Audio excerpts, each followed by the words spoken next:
Hello there, I'm Rob Werner with the Walter Cronkite Sports Network, and I'm here at Phoenix Municipal Stadium where today I'm going to sit down and talk with the Arizona State head coach of the baseball team, Tracy Smith, about what it's like to be at the helm of the ASU baseball program.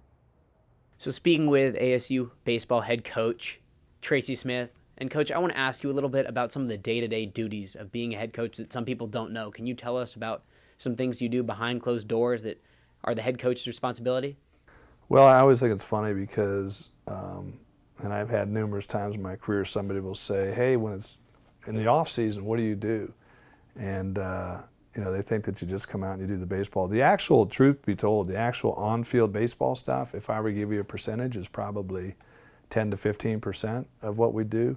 Recruiting, I would say, would be the lion's share of it. But relative to your own team, you're a psychologist, you're a dad, you're a counselor, you're all these different roles. But a lot of it is the recruiting piece of it.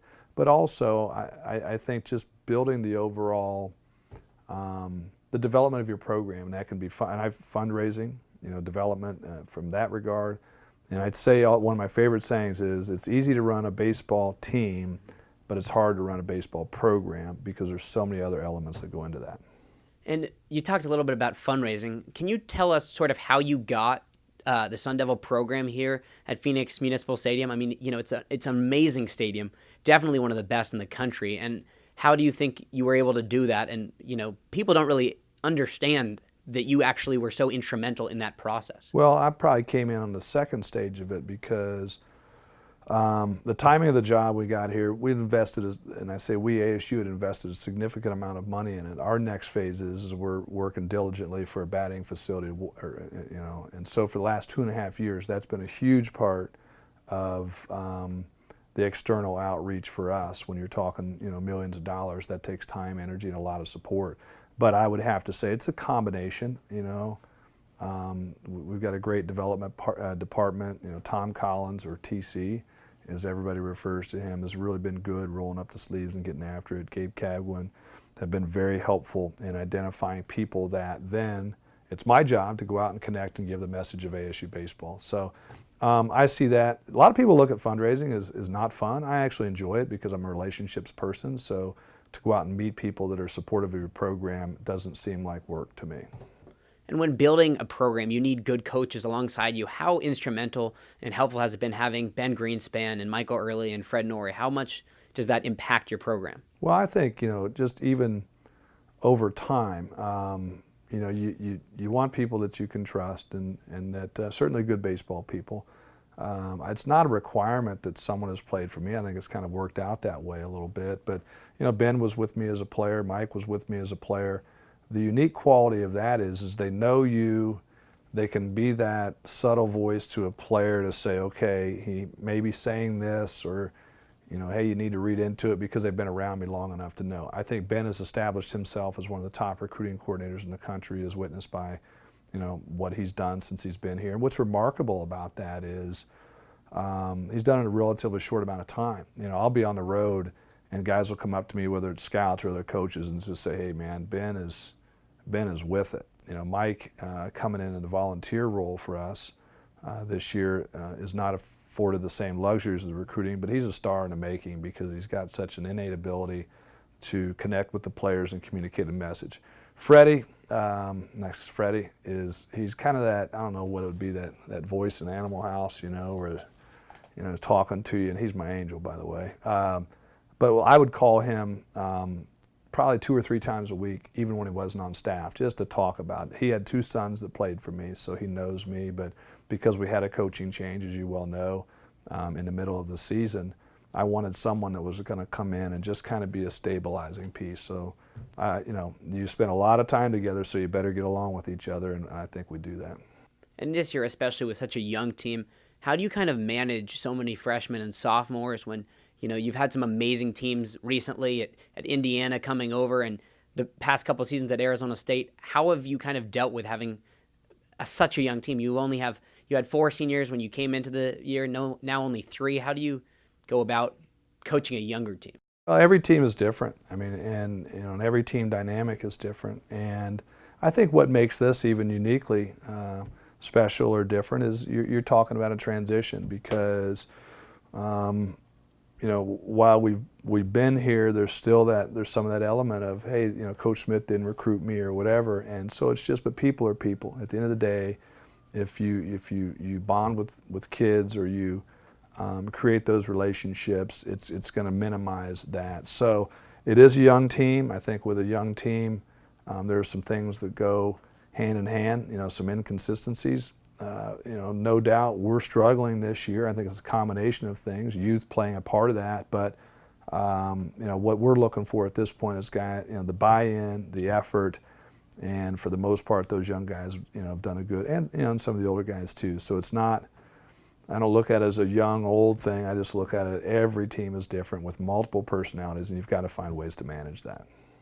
And in terms of being a head coach, how do you kind of keep things light and still kind of fun for yourself and fun for the team when you're going through some of the struggles this team has gone through? Well, you know, now that I'm in my 20-something, 22nd, 20, I don't even know what it is, 22nd year as a head coach, seeing a lot, you know, and I'll even, you know, reference again this year, we're having a very, very difficult year. I've been there before, you know, and I understand some of the things, the nuances that come with a difficult year. And, you know, it's not fun when you're losing. I don't think anybody down in that locker room would say it's fun. But you've got to band together. That's the only way that you come out of this. So being able to draw upon those experiences of having been there, done that, I think is very helpful. It also gives you strength and confidence to know you're going to come out on the other side, because when I was a younger coach and going through some of this, I would be lying to you if I said there wasn't some of that. Okay, is this working? You know, are we going to get through this? But then when you're sitting in Omaha, you know, and you're looking at some of the great coaches at a press conference and say, you know what, the system works. It gives you great confidence in that. It's been a while since we've kind of had to go through one of these years, but you know what, it doesn't change in how you act and interact and being respectful and giving your best effort every day, because that's what we're asking out of the kids. Even though the results aren't, and the wins and losses what we want, you still need to take a mature approach on that. And sometimes there's, you know, outside talk of fans and spectators, you know, unhappy. But how do you sort of block it out knowing, you know, you've got over 600 wins in your career. You got chosen to be the head coach of Arizona State, one of the best baseball programs in the nation. Well, you love the passion. I mean, and sometimes passion is misplaced.